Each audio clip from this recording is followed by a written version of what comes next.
A Lei Maria da Penha, então, se tornou mais recrudescida. O Congresso Nacional foi lá e pesou a mão, editou uma alteração legislativa muito significativa aí, e agora todos os crimes que envolvem violência doméstica e familiar contra a mulher passaram a receber uma pena um pouco mais severa, um pouco mais firme. Será que isso realmente vai ajudar a diminuir os casos de violência doméstica e familiar contra a mulher? Nós sabemos que nós vivemos hoje num cenário no nosso país e eu acredito que em todo o mundo e que ainda existe e é muito forte as agressões que são cometidas contra a mulher. E aí quando eu falo assim agressão, eu quero que você entenda a agressão de cunho verbal, agressão física, agressão sexual, agressão psicológica, agressão patrimonial, porque tudo isso está no seio da Lei Maria da Penha.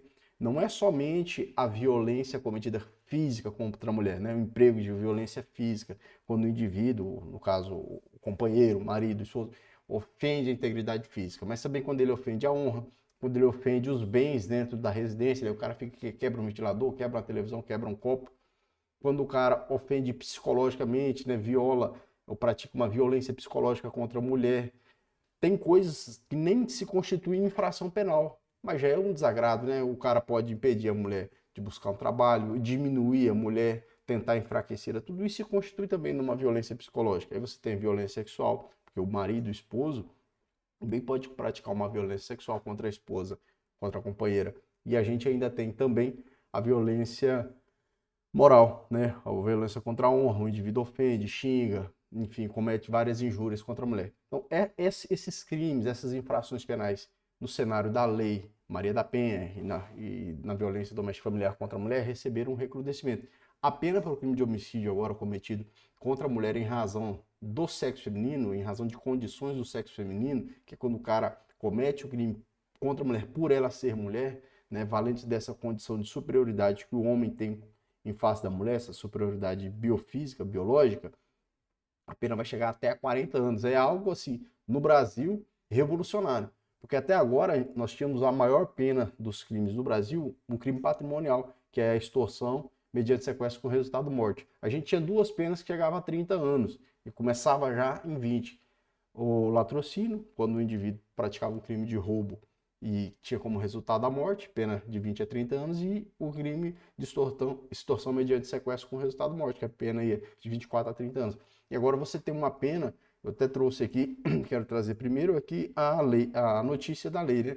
A notícia da modificação. E agora a gente tem uma pena no crime de feminicídio, que é o homicídio cometido contra a mulher, que pode ir de 20 a 40 anos. Então eu quero explicar para você aqui de uma forma muito tranquila como você pode entender essas modificações, como isso afeta a vida de todas as pessoas, claro, porque ou você conhece alguém, ou tem um parente, ou é vizinho de alguém que já esteve em uma situação de violência doméstica familiar como vítima ou como agressor, né? Infelizmente, meus caros, eu posso dizer assim com toda certeza, a maior parte dos fatos que a gente vê por aí de violência é do peste do companheiro contra a companheira, do esposo contra a esposa. A maioria é isso. Né? A gente tem um cenário de violência muito grande no Brasil e boa parte são violências cometidas no âmbito do lar. Aí tem o companheiro contra a companheira, mas também, claro, tem de um parente contra um parente, de um vizinho, que também é uma violência relacionada a pessoas que vivem em um ambiente de coabitação. Esse assunto de Lei Maria da Penha e a violência doméstica, eu já falei sobre isso aqui, porque é uma discussão que, infelizmente, só a questão criminal não é capaz de resolver. Não é capaz de resolver. Inclusive, eu tenho um vídeo aqui no canal que eu já gravei sobre isso faz bastante tempo, olha. Há 3 anos, eu vou deixar o link dele aqui na descrição, canal Delegado Flaviano, tá aí, né? Você pode ir lá e eu me perguntava e respondi com o pessoal que, você que participa aqui do canal, por que que a mulher continua com o indivíduo mesmo diante de um cenário de violência?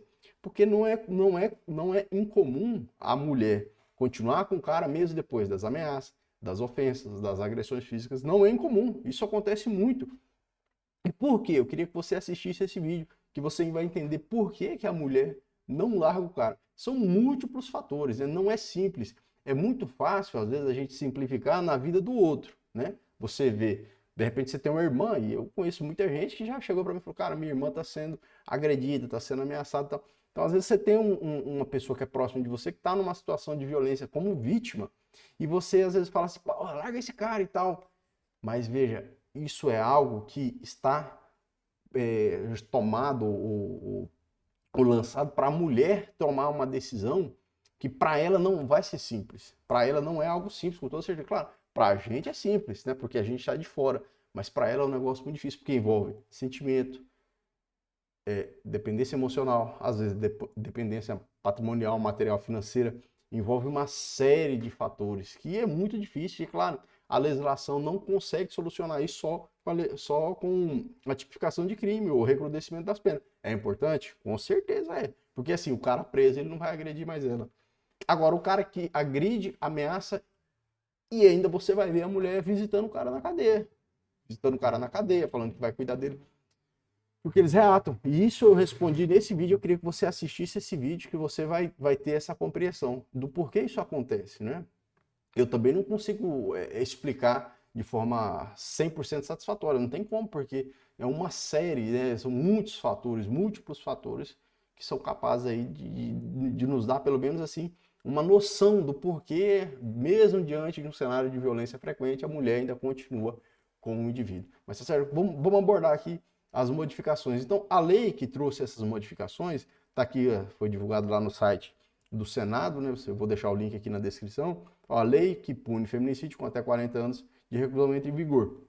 Mas assim, tem duas questões que eu acho que são mais relevantes ainda do que o aumento da pena no caso do feminicídio, né? A notícia aqui está tratando de divulgar o feminicídio, claro, porque a pena ficou bem considerável, né, em face das outras penas que nós tínhamos no Brasil, mas tem uma outra questão, na verdade duas, né, uma delas que assim, é a mais fantástica, e aquela que vai ter impacto hoje muito significativo, mas muito significativo mesmo, né, porque ela vai dar uma rompida com um paradigma que a gente tinha um cenário de violência doméstica familiar, de ameaça muito comum, mulher foi ameaçada, liga para a polícia, ou 97 Polícia Civil, ou 190 Polícia Militar, né? E aí vai lá uma equipe policial, quando chega lá, ela fala, não, acabou de ameaçar, falou que vai me matar, falou que ia me matar se eu ligasse para a polícia. Então, ela já declarou ali para os policiais que houve o cenário da ameaça.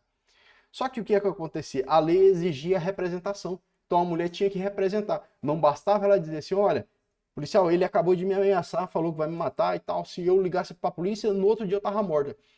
Ainda, além dela noticiar que ela sofreu uma ameaça, a gente precisava também que ela falasse assim, eu quero representar criminalmente. A partir do momento que ela se manifestava no interesse da representação criminal, aí a máquina pública iria agir contra o indivíduo, né? Então a persecução penal iria começar. O cara ia para a delegacia de polícia, ia ser lavrado um auto de prisão em flagrante delito, não ia ser arbitrada a fiança, até porque o Código de Processo Penal confere lá a possibilidade de não ser arbitrada a fiança nos casos de violência doméstica familiar contra a mulher, mas aí é coisa para outro vídeo. E esse cara ia para o presídio. De uma forma geral, isso acontecia. Mas ela tinha que querer. Então ela tinha que falar assim, olha, eu quero que ele fique preso. O que a gente viu em 95% ou 98% das vezes?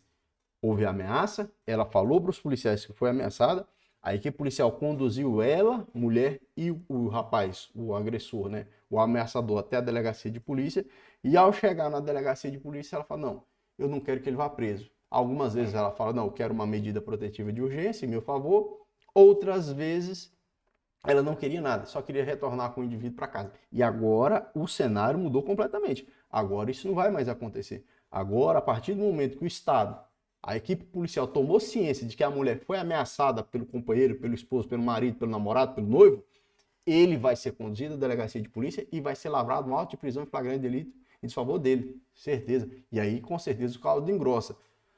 Vamos abrir aqui a notícia, vamos ler a notícia aqui, ó.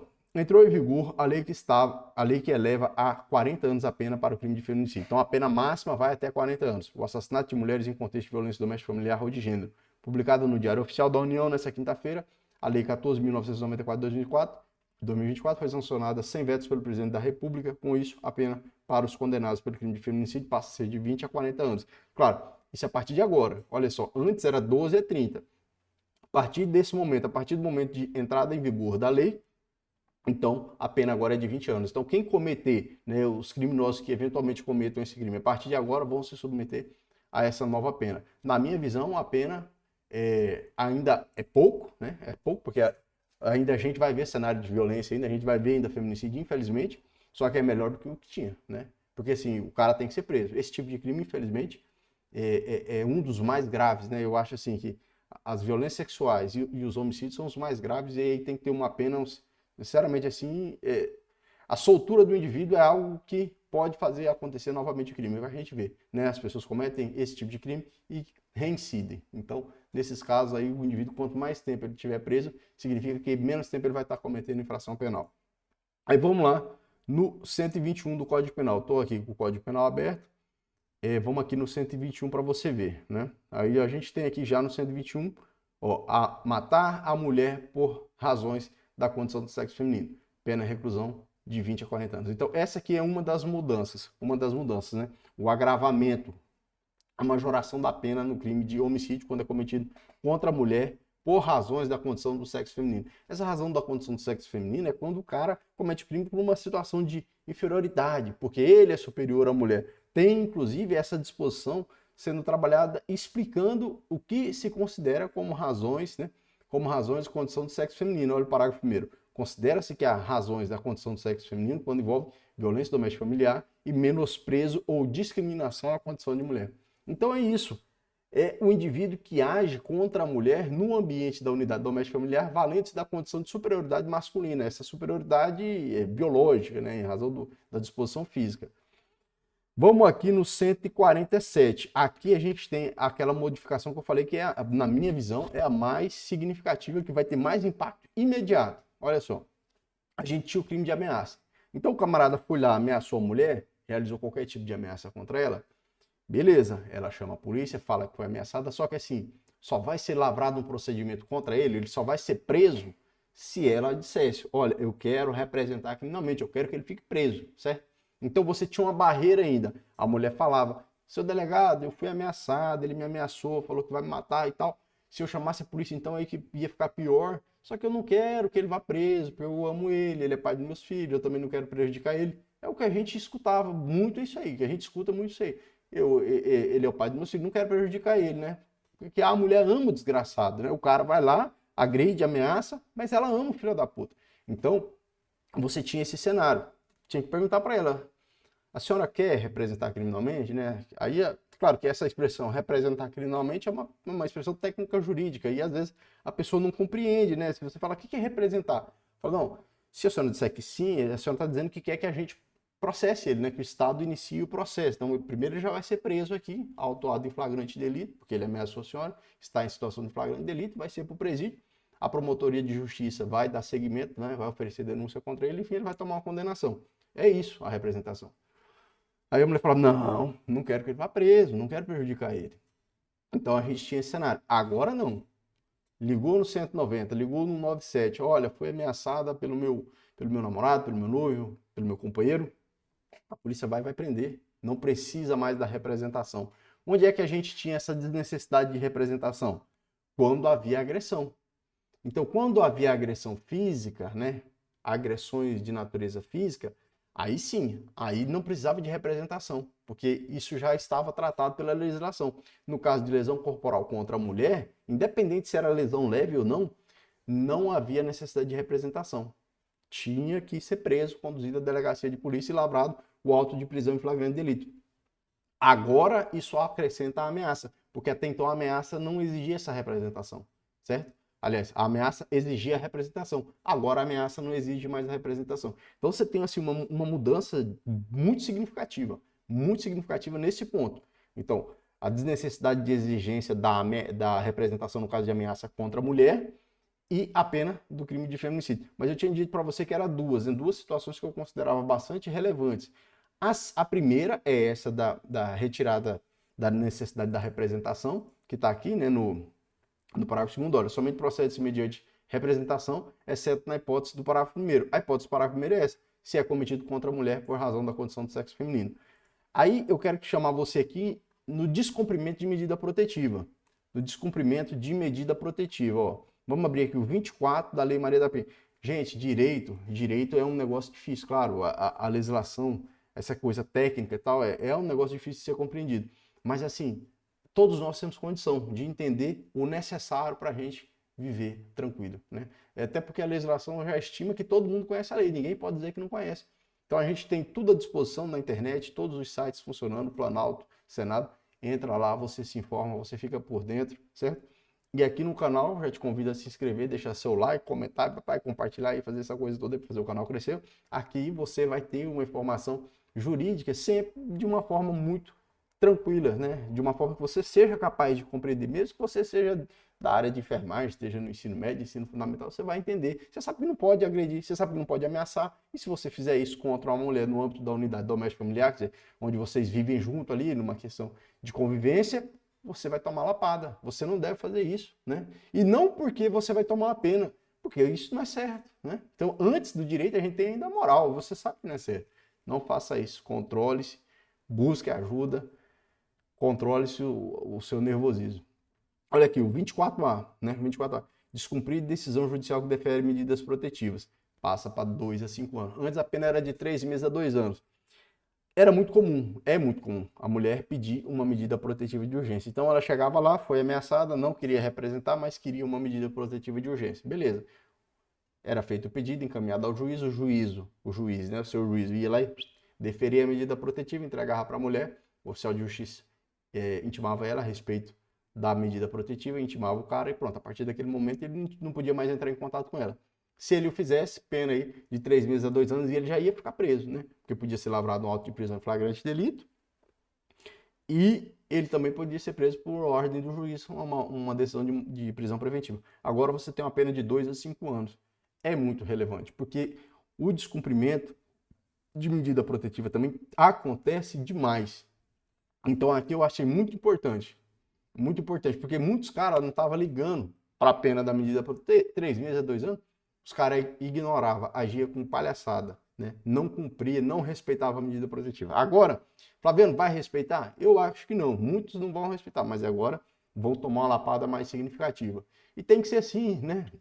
O direito penal, eu sou daqueles caras que pensa que o direito penal tem que ser o mínimo possível, né? O mínimo nos conflitos possível, mas na violência doméstica ele tem que entrar, não tem boca. Aqui é só o direito penal. Ainda assim, o direito penal não é capaz de solucionar o problema da violência doméstica, mas é uma ferramenta que tenta pelo menos proteger as mulheres. Claro, essa questão de violência doméstica, para o Estado resolver isso aí, teria que investir nas mulheres, né? Uma rede de apoio significativa e que funcionasse, ia ajudar, ia resolver? Não ia resolver 100%, mas ia ajudar, né? A legislação criminal, com certeza, bem forte, bem pesada ali para arrebentar esses caras que cometem a violência doméstica e qualquer ela, né?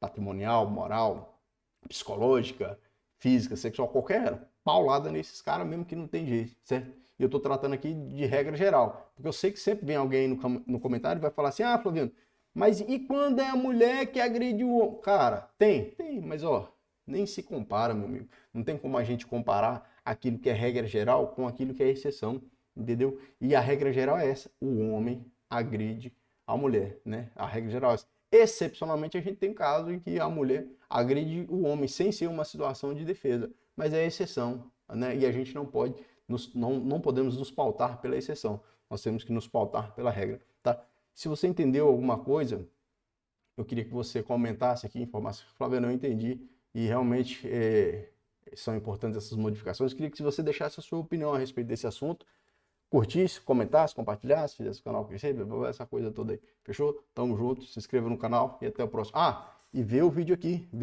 ó. Esse aqui, tá? Olha aí eu como é que tava jovenzinho, ó. 3 anos, cara, envelheci pra caralho nesse tempo. Meu Deus do céu, o que tá acontecendo? Mas é isso aí, fechou? Olha as entradas, não tinha essas entradas aqui não. Bom, deixa o seu like, se inscreva e tamo junto. Valeu!